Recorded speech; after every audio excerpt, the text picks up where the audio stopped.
Welcome, everybody, to this segment of Lewis at Large. And, of course, that means a couple things. Yours truly, Warner Lewis from the flight deck.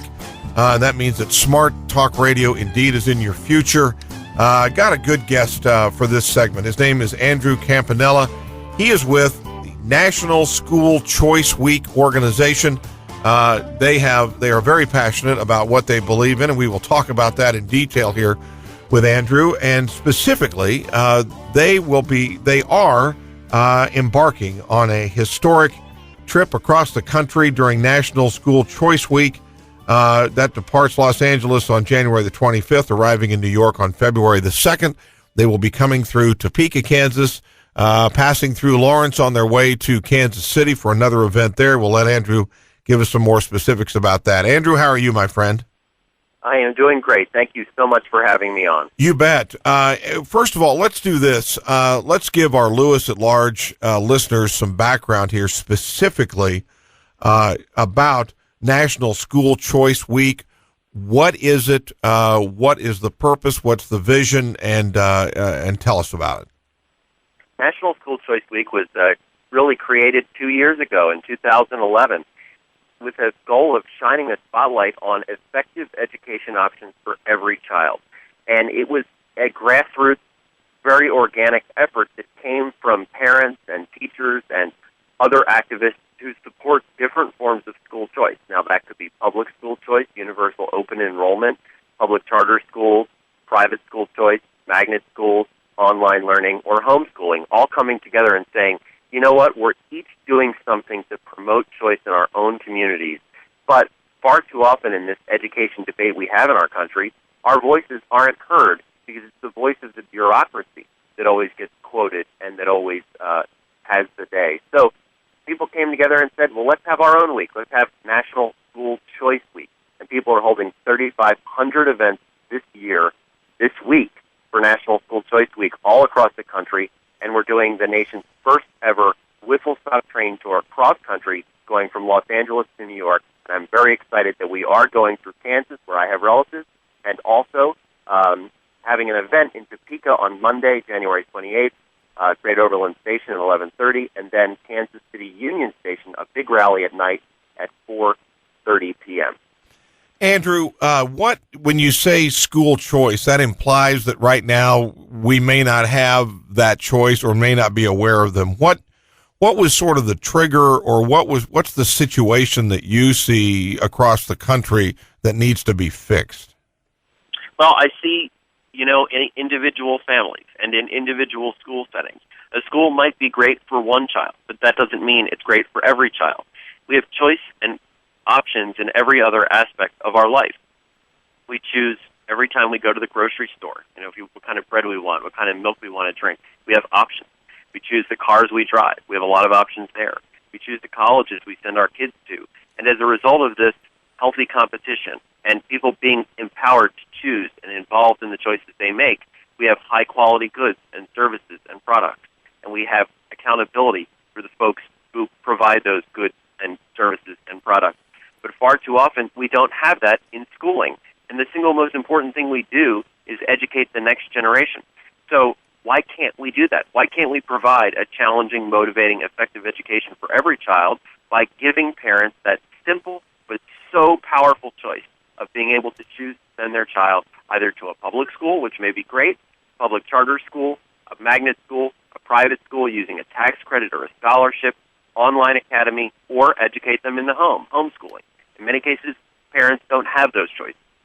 What about what are the challenges now that stand in the way of the everyday set of parents having that choice?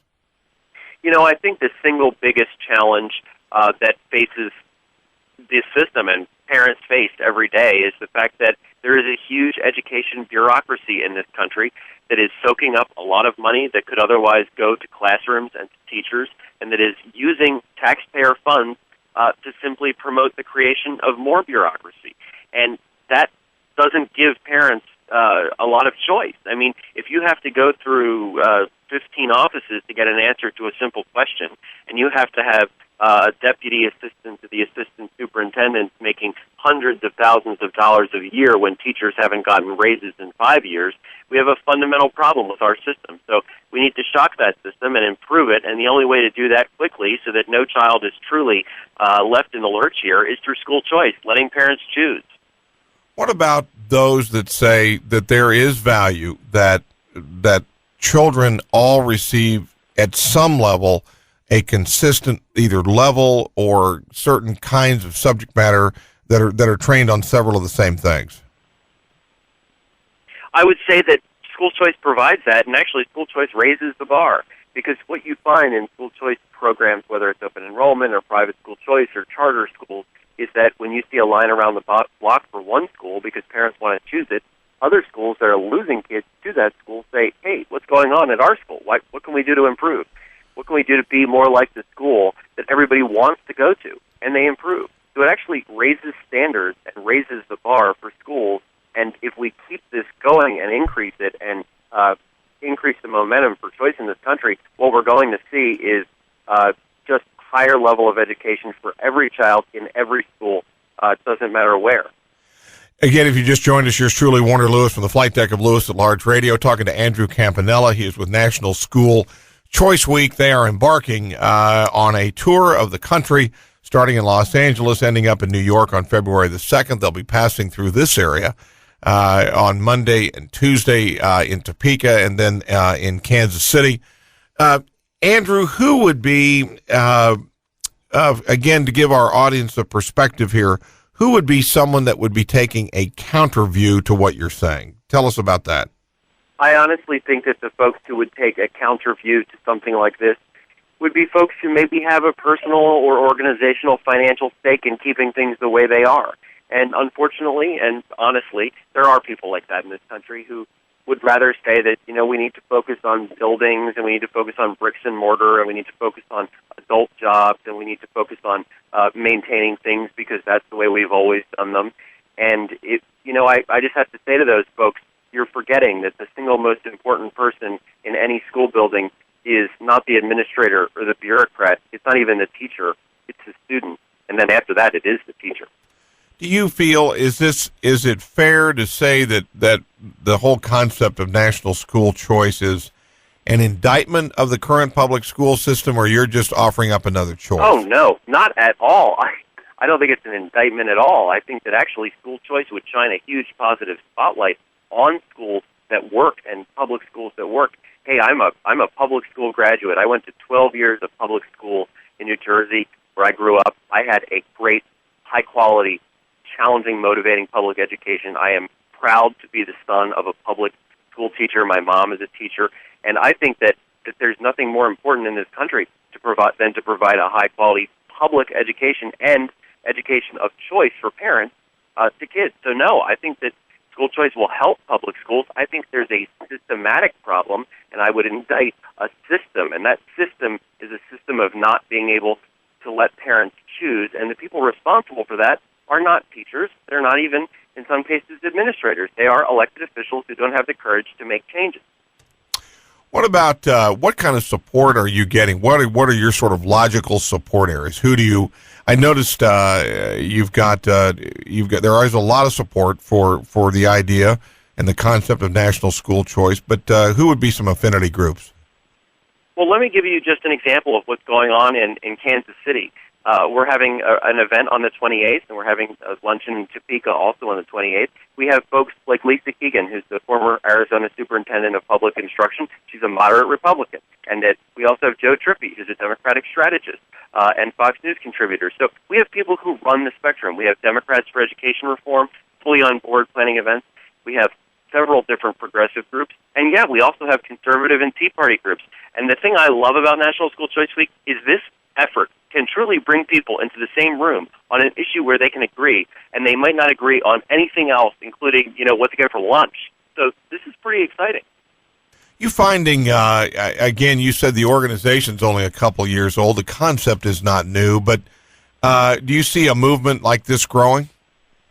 Absolutely. I see school choice as the wave of the future in this country if we are to have any hope for the future, because if we don't have choice and competition and effective education for every child, kids won't be prepared to take the jobs of the future, and those are the professional and technical jobs that are being created as our economy improves. We absolutely need more choice. I also think that we're going to see growth in real, robust online learning and integration of online and virtual learning into the bricks and mortar classrooms so the kids can be plugged into some of the best educators, not just in this country, but around the world. What, again, who is, where do you get funding to do a national rail tour?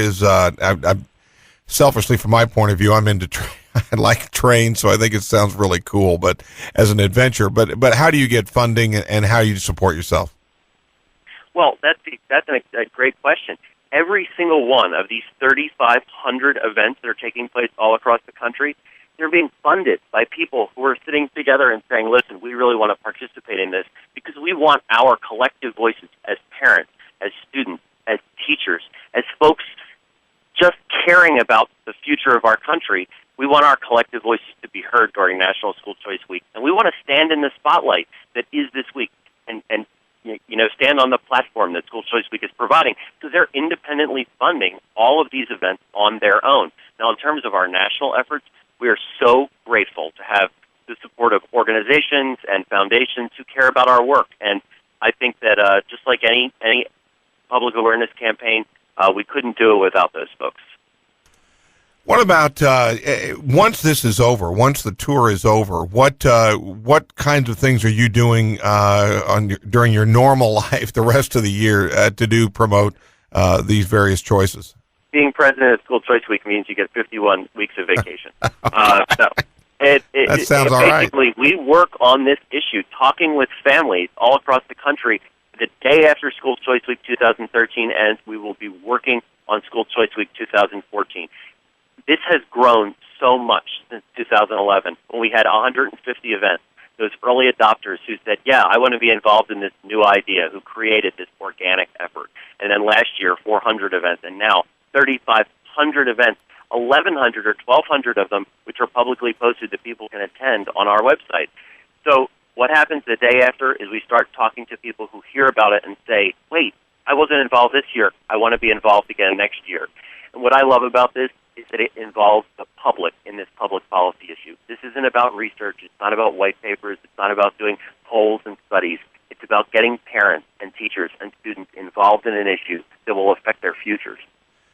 Well, again, if you just joined us, we're talking to Andrew Campanella. He is with the National School Choice Week organization. It is more than an organization. It's really more of a movement, and they are promoting National School Choice Week with a national whistle stop tour, which includes stops in Topeka and Kansas City, this week. And Andrew, so when free to attend too, you can go on our website, which is schoolchoiceweek.com, register to go to our luncheon in Topeka.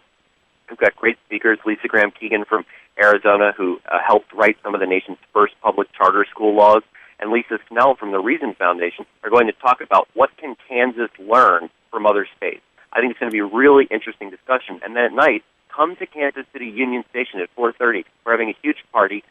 Joe Trippi will be there. We have students at performances. We have entertainers. We've got folks. It's going to be a great event. And you can learn more about school choice and celebrate the choices you're making while demanding ones you don't have. So, Andrew, when this is all over, people say, okay, I'm in. I want to learn more about this. What's the takeaway from this? What do they do? What do a set of parents do once they have heard and experienced all this? That is a great question. This isn't just about one event or one day or even 1 week or 1 month or 1 year. This is about a decade or more of working for this issue and fighting for it and doing something to change America for the better. And that is what people can do. So I want them to not just have their events and say, okay, well, we did our National School Choice Week event, now let's move on, but to keep the connections they've made during this week, talk to the people they've come together with on this issue but couldn't find common ground on any other, and to work for change, whether that's at the State House or whether that's in a coffee house, whether you're gathering in a meeting room or in a living room.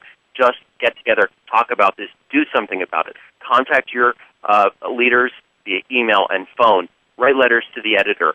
Get involved in local advocacy or activism groups, and just keep up this fight, because if people keep the pressure on, the people in power in this country, we can make a difference. If they don't, and they just do it 1 week out of the year, it's going to be a long, slow road that we'll be traveling. Well, again, we're winding down here. We've been talking to Andrew Campanella. He is with the National School Choice Week. They're having a historic rail tour of the country beginning in Los Angeles. They end up in New York on February the 2nd. They will be in Topeka and in Kansas City tomorrow for lunch, and ultimately ending up with the end-of-a-day rally at Union Station in Kansas City. Andrew, again, real quickly for our listeners, how can they find out specifics? Give us the website again. You should go to schoolchoiceweek.com and click on Whistle Stop. It's a button right at the top there. You can also see some of the video and pictures from the other Whistle Stop events that have preceded Topeka and Kansas City. So check it out. Watch our promotional video, and then you can RSVP to come to these events right on our site. Again, they're both completely free, the luncheon in Topeka and also the party in Kansas City at Union Station. And you said you had some relatives somewhere in the state of Kansas, is that right? I do, yes. I want to give a great shout-out to my Uncle Chuck and my Aunt Dottie, who are in Kansas, and they are great people, and I'm excited to hopefully see them on this train tour. All right, Chuck and Dottie, Andrew's coming to town, so you need to get out to the train station and at least wave at him. So yeah, anyway. We're doing wave-alongs all across the state and all across the country as we do this train tour, so we do hope that people will show up and just check out our train. It's a historic train car. It's decorated with National School Choice Week colors. It's going to be awesome. You're going to see people with yellow scarves. That's our signature thing.